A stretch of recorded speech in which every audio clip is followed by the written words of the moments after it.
제가 이 시계 사는데 지금보다 2배, 3배 비싸다고 해도 저는 삽니다. 고민도 안 합니다. 세이코 다이버는 장르입니다. 보통 장르는 브랜드보다 큰 개념이죠. 그래도 세이코 다이버는 장르가 맞습니다. 따로 분류해야 할 정도로 독보적인 무언가가 있으니까요. 다른 시계를 아무리 갖고 와봤자 세이코 다이버가 내는 느낌을 내지 못해요. 저는 거기서 딱 하나를 골랐습니다.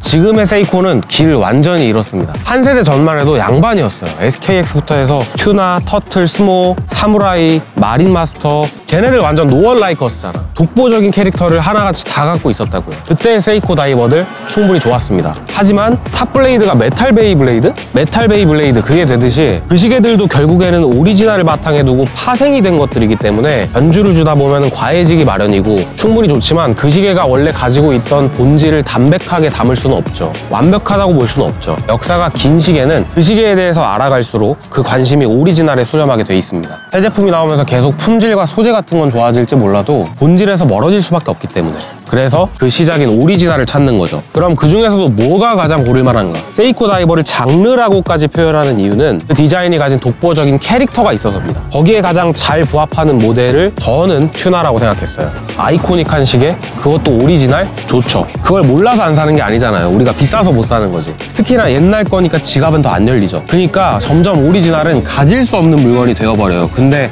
사실 이건 가질 수 있는 오리지널입니다. 정말 이상한 일이라고 생각합니다. 이건 너무 싸요. 이 시계는 1978년에 출시되었던 세이코의 7549-7010입니다. 제가 이 시계를 사는데 얼마가 들었냐? 350달러에 낙찰받고, 그러니까 순수히 이 시계의 가격으로는 350달러를 지불한 거죠. 경매 수수료랑 배송비는 50달러, 관부가세를 88달러 냈더라고요. 총 64만 원 들었습니다. 현행 튜나를 사면 얼마인지 아시나요? 현행 튜나를 사나 요거를 사나 둘의 가격이 비슷합니다. 원래 이 정도로 아이코닉한 모델이면 튜나 정도로 수량이 많이 풀리는 시계라고 하더라도 오리지널이 압도적으로 비쌀만 하죠. 적어도 2배는 해야 한다고 생각하는데 튜나는 그런 논의가 필요 없을 정도로 유명한 시계잖아요. 충분히 그럴 만한 가치가 있는데도 불구하고 과소평가되어 있다라고 밖에 볼 수 없어요. 그 원인이 뭘까를 생각해보면 외모에서 풍기는 아우라가 만만치는 않잖아요. 그러니까 내 건 아닌갑다 하고 지나치는 사람들이 많은 것 같은데 그 허들 때문에 정말 고맙게도 과소평가가 되어 있고 아직까지 진입 기회가 남아있는 아이코닉 워치 중에 하나라는 생각입니다. 이건 되게 드문 경우고요. 튜나를 보여주면 질에 겁먹는 경우가 많을 겁니다. 제가 평소에 차는 시계들은 33에서 34mm 되게 작아요. 그런데 저는 이 사이즈가 굉장히 마음에 들고 저에게 적절한 사이즈라고 생각합니다. 왜냐면 저는 사이즈를 단지 숫자만으로 고집하는 게 아닙니다. 이 시계에 본질이 있을 거고 그럼 그 본질을 잘 표현해 줄 수 있는 어울리는 사이즈가 존재할 뿐입니다. 그 본질과 느낌이란 게 그럼 대체 뭐냐? 튜나가 뭔지부터 얘기를 해보겠습니다. 보통 사람들은 이 시계를 보고 참치캔을 떠올렸습니다. 그래서 튜나라는 이름 자체가 참치캔에서 온 이름이고 특히나 이 겉을 감싸고 있는 슈라우드가 참치캔을 연상시키죠.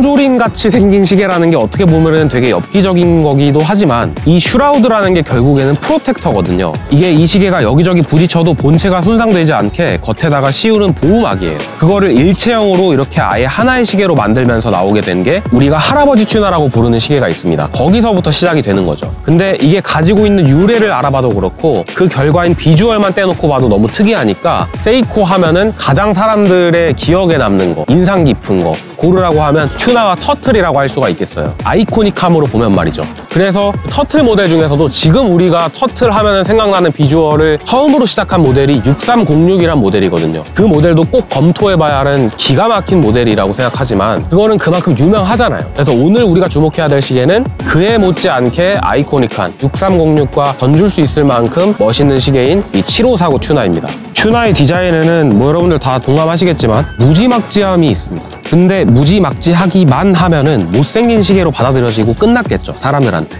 얘가 사람들한테 사랑받을 수 있었던 이유, 전 세계에 팬까지 있는 이유는 이 안에 진짜 사랑스러운, 그러니까 귀여움이 있기 때문입니다. 세이코 다이버는 요소별로 명확하고 단순하기 때문에 이런 다이얼이 만들어지는 거거든요. 야광을 퍼다가 동그랗게 올려놓은 것 같은 인덱스라든지 상당히 어떻게 보면은 토이스러운 핸즈라든지 그게 이런 무지막지한 케이스랑 만나니까 시너지가 나는 거죠. 이 모델은 최초의 튜나는 아니지만 최초의 완성형 튜나라고는 불러줄 수 있습니다. 그 시대에 있던 튜나가 원조라고 해서 그랜파더 튜나라고 불리는 모델, 또 금색이 들어가서 골든 튜나라고 불리는 모델, 이렇게 두 개가 있지만 걔네는 별명이 있잖아요. 얘는 어떠한 수식어도 없이 그냥 튜나라고만 불렸습니다.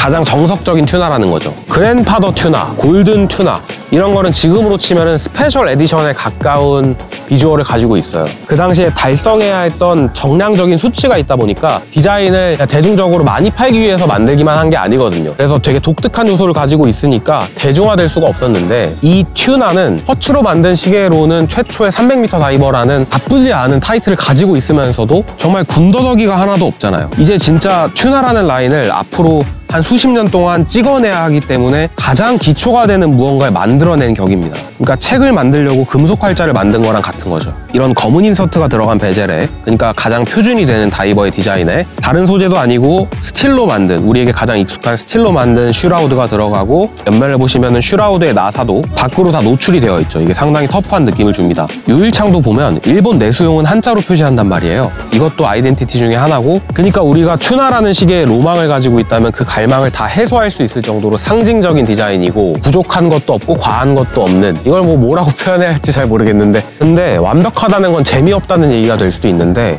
이 시계가 옛날 시계라는 거에서 그 부분이 상당 부분 해결이 됩니다. 어떻게 보면 옛날 시계가 가진 매력이라고도 얘기할 수 있겠죠. 인서트 도료가 다 까져 있어요. 기스도 당연히 많고요. 상태가 좋을 수가 없잖아요, 연식이 있다 보니까. 그리고 이 인서트도 원래는 진한 검정색으로 만들어졌던 시계인데, 카메라에 잘 표현이 될지 모르겠지만 지금 바래져가지고 거의 남색에 가깝게 변했단 말이죠. 결국에 이런 것들이 이 시계만의 온전한 흔적이거든요. 그게 내 거라는 느낌을 준단 말이에요. 그게 공산품이 가지지 못한 거잖아. 옆 사람이랑 같은 모델을 가지고 있으면 뭐가 내 건지 구분하기가 어렵잖아요. 근데 빈티지 모델은 세월이 자연스럽게 그 시계를 커스터마이징 해준 격이니까 그게 되는 거죠. 그래서 이런 것도 옛날 시계에서 느낄 수 있는 재미이고 또 매력이지 않나. 그리고 이 시계가 큰 특징 없이, 군더더기 없이 만들어졌다고 해서 이게 너무 단순하고 재미없다라는 느낌을 받지 않게 해주는 부분이지 않나 생각합니다. 마지막으로 사이즈에 대한 오해가 튜나를 가로막는 가장 큰 장애물이라고 생각하는데, 사실 이 오해를 별로 풀고 싶지 않아요. 저만 차고 싶어요. 그러면 안 되죠. 오해를 좀 풀어보겠습니다. 이건 47mm 시계입니다. 여기서 다 떨어져 나가죠. 놀라잖아요. 47mm라는 숫자를 듣자마자. 근데 이 안에 숨겨진 골격을 보지 못하니까 겁만 잔뜩 먹게 되는 것 같아요. 제가 뭐 하나만 그려볼게요. 40mm 시계가 있어요. 럭트럭은 47mm쯤 되겠죠? 전혀 부담이 되지 않는 평범한 사이즈입니다. 튜나는 그냥 여기서 살만 붙은 거예요. 프레임이 변하진 않는다고. 골격은 그대로라고. 그래서 직경은 47mm라는 과격한 결과가 나오지만 그 안에 숨겨져 있는 럭트럭은 이게 실제로 럭트럭이 46mm입니다. 그러니까 얘가 가진 골격에 비해서 맥시해 보이는 건 사실이죠. 그게 이 시계의 캐릭터고 그 디자인 자체의 특성이니까. 근데 그래봤자 사실은 40mm 정도 되는 시계의 골격을 가지고 있다. 라이트급을 갑옷 입혀놓는다고 헤비급 되진 않잖아요. 실제로 이 안에 있는 다이버의 베젤을 재면, 그러니까 슈라우드를 벗겨놓은 시계를 상상해보면은 40mm밖에 되지 않습니다. 그러니까 저처럼 16.5cm 손목이면은 한국 성인 남성 평균이지 않을까 싶은데, 이런 평범한 손목을 가진 사람도 자연스럽게 찰 수 있는 시계가 맞고요. 제가 이 시계를 지금 오늘 저 1박 2일 동안 여행을 하면서 이걸 촬영하는 건데 단 한 번도 풀지 않고 계속 차고 있었거든요. 근데 내가 손목에 시계를 차고 있나를 까먹을 정도로, 이게 믿기지 않겠죠. 이 비주얼을 보면은 믿기지 않으시겠지만, 제가 뒤에 설명해드릴 이 스트랩과 함께라면 무게 밸런스가 너무 좋은 시계다 보니까 정말 전혀 불편하지 않았습니다. 그래서 튜나가 추구하는 이 맥시한 맛이 주는 감성이, 또 느낌이 나한테 맞냐, 멋있어 보이냐, 이 생각이 뒤따라오는 게 순서인 거죠. 사이즈 걱정은 크게 할 필요가 없다는 겁니다. 스트랩에 관한 팁을 드리자면은, 이거 오리지널 스트랩처럼 보이잖아요. 사실 아닙니다. 이거는 세이코 다이버 전체에 다 통용되는 팁인데, 옛날의 세이코 다이버들은, 그러니까 이런 구형 시계들 스트랩은 엄청 딱딱하고 불편했어요. 그리고 또 반대로 요즘에 나오는 세이코의 다이버들은 실리콘 스트랩이 체결돼서 나오잖아요. 그거는 굉장히 말랑하고 착용감도 편하지만 사실은 시계 헤드의 무게에 굉장히 많은 영향을 받는, 밸런스를 해치고 시계를 달랑거리게 하는 면도 있고, 먼지 같은 게 표면에 잘 붙어서 쉽게 지저분해진다는 단점도 있습니다. 그래서 엉클 세이코라는 사이트에 들어가 보시면은 이렇게 22mm의 전형적인 세이코 다이버 사이즈에 맞는 러버를 팔아요. 오리지널 디자인은 어느 정도 유지하면서 상당히 말랑하고 편합니다. 제 주변에 세이코 차시는 분들도 제가 전파해가지고 다 요거를 씁니다. 그래서 저는 세이코의 다이버류는 이 스트랩을 쓰는 게 최선이다. 특히나 구형 오리지널 스트랩은 너무 딱딱하기 때문에 요 말랑거리는 스트랩은 무조건, 이건 선택이 아닌 필수다, 이렇게 생각을 해요. 정리를 하자면 세이코 다이버는 독보적인 매력을 가진 하나의 장르입니다. 그런데 저는 세이코의 컬렉터가 아니잖아요. 이걸 보시는 분들 중에 99%도 그렇지 않을 겁니다. 튜나가 아무리 좋다고 해도 연도별로 튜나를 20개씩 모아놓은 없는 건 못하죠. 할 수 있어도 안 하죠. 내 거 하나를 찾는 재미인 거지. 그런 선택의 상황에서 모든 요소들을 고려해봤을 때 그 선택에 가장 유력한 후보가 이 7549 7010이 아닐까 싶습니다. 너 차고 다녀. 싫어. 사이즈 맞아 너한테. 못생겼어. 뭐?